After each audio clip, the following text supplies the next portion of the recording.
Welcome back to Junie B. Jones, Aloha-ha-ha, as we read Chapter 8, Clicking. We hiked and hiked to the end of the trail. Then Donald gave us granola bars, plus also we drank Gatorade. Donald liked my flower head. You look like a walking lehu-ha blossom, he said. I did a frown at that word. A lehu-what-a? I said. A lehu-ha blossom. The flowers in your head are red lehu-ha blossoms, he explained. Lehu-ha blossoms are a favorite food source for a little red bird called an apapani. I stared at that man for a real long time. You have way too much information in your head, Don, I said. Donald laughed real loud. Then I laughed too, only it wasn't actually a joke. After we rested, we started hiking back to the bus. Mother and Daddy and I went last again, only this time I had to walk even slower on account of the flowers kept falling out of my hair, and so I had to keep picking them up and putting them back. Come on, Junie B, said Mother. We need to stay up with the others. If the flowers fall out of your hair, you'll just have to leave them. I did a frown. But I worked very hard at this flower arrangement, I said, and I don't want to go back to the bus empty-handed. Mother thought for a minute. Then she picked up more flowers from the trail, and she wove them in all over my head. Plus, also, she used some bobby pins to hold them. There, that ought to do the trick, she said. Now come on, let's go. We've got to catch up. And so both of us started to run. Only too bad for me, because all of a sudden my shoe came loose. And so I quick sat down on the trail to tie it. And that is the last pleasant hiking memory I have. Whoosh! The noise zoomed by my ear. Whoosh! I did a gasp. A teensy red bird flew right by my face. I sat there real frozen. The bird fluttered and flapped and chirped and twerped and dipped and swirled, and then plop! That crazy bird landed right on top of my head. My mouth tried to shout, but no words would come out.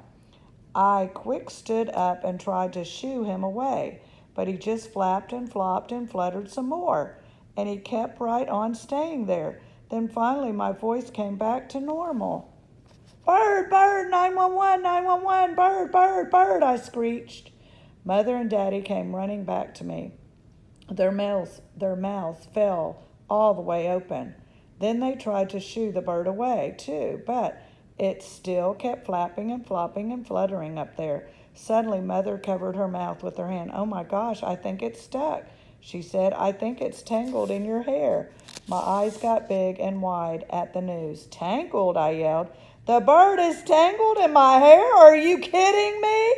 I raised my screech even louder. It's tangled, 911, 911, tangled bird, I hollered.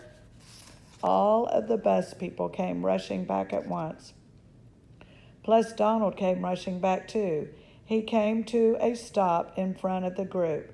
Then he quick gathered himself together and he started giving orders. Okay, I need everyone to go back to the bus now, he said, please. The old people hurried away. Then Donald turned to Mother and Daddy, and he made his voice very calmly. Okay, Mom and Dad, step away from the bird, he said. Mother and Daddy looked at each other, then both of them stepped away. After that, Donald walked to me real slow, and he squatted down next to me, and he held my hand. You okay, honey? He said. I rolled my eyes. I've got a bird on my head here, Don. How can I be? I said. Donald smiled. I don't know. You look pretty brave to me, he said. I thought for a minute and did a sigh. I'm not Donald. I'm not brave, I said. I'm afraid of jellyfish and eels. Donald shrugged. Join the club, he said. After that, he gave me a pat, and he told me my final instructions. Just hold your head perfectly still, he said.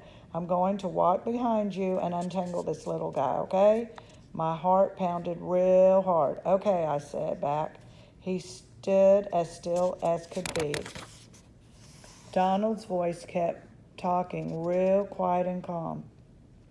In all of my years as a nature guide, I have never seen a sight like this, he said. I raised my eyebrows. Really, Donald? I said. Really, he said. I wish I had a picture of this. A picture of this would be 1 in a million. That's when it hit me. I did a gasp. Donald, I have a camera, I said. I pointed to my backpack lying on the trail. It's right in there. Mother covered her mouth. Oh my gosh, I completely forgot about that, she said. Then she bent down real slow and she got the camera from my backpack and click, click, she took a picture. I kept on staying still.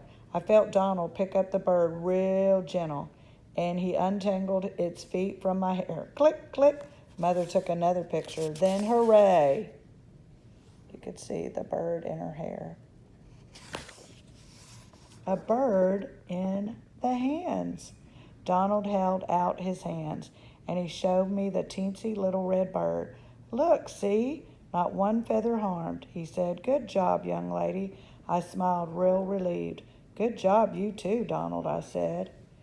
He winked at me. How about if you and I go release this little fella back to his tree, he said. He's going to have a pretty exciting story to tell all his friends, isn't he? I thought about show and tell. Yes, I said, we both are.